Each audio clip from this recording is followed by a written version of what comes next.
Hi, welcome to the Old Geezer's Diary. I'm Chris, and I'd just like to say one thing to my little friend over there. You bloody little liar.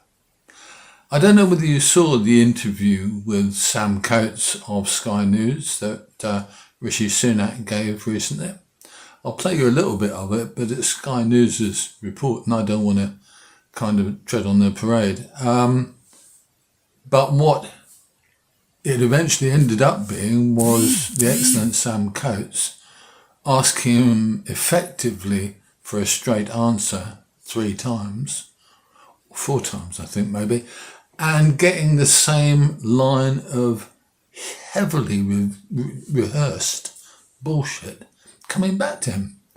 I don't think I've ever seen a politician do that in such an obvious way.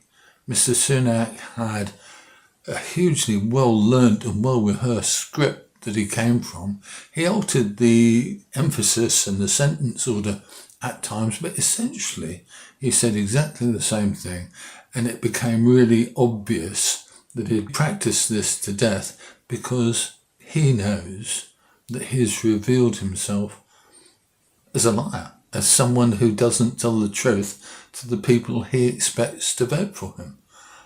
Purely personally, I believe that the man isn't honest and isn't worth dealing with. Let's play you just one of those pieces from the interview, and it's exactly the same in terms of its tone and content as all the other answers he gives. You can watch it yourself, and I'll put a link just there so you can pick up this interview. I think it's immensely worth watching, and I think you should watch it in full and take keen note of it. I have to say, Prime Minister, you sound more exasperated than apologetic. These men made the ultimate sacrifice, and you couldn't even sacrifice a whole afternoon. Ken Hay, a 98-year-old D-Day veteran, told us that you let the country down. Is he right? I participated in events both in Portsmouth and in France over 2 days because this is an incredibly important moment for our country to commemorate the sacrifice of all of those and their service. And it was a real honour and a privilege to meet many veterans and speak to them and their families, hear their stories, express my gratitude to them, and build on our record of making sure that this is the best country in the world for veterans. Prime Minister, you didn't care, did you? No, I cared deeply. Then why didn't you stay?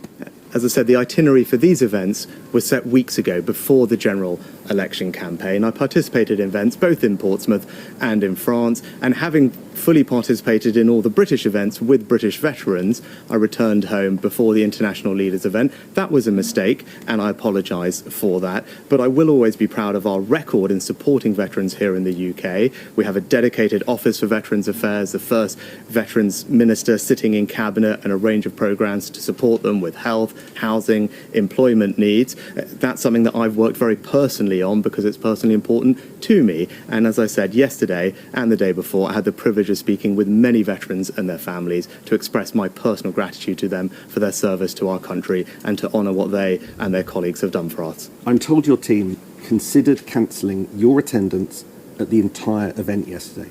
Your team denies this. I'm told by sources that denial is a flat lie. So can you clarify for viewers, did you or anyone around you ever consider skipping the Normandy commemoration? That's simply not right. Do you want to vote for a liar? I don't really want to. I'm not going to vote Tory anyway, and I think we ought to rename the Tories, since Boris Johnson really, as the Liars Party, because Prime Ministers and Ministers, I believe, in the Tories are telling lies all the time, and they hope to con you into actually voting for them. I wish you well. Okay, I'm Chris, this is the Old Geezer's Diary, and I'll see you again soon and try and get to the bottom of a few more things. Take care now.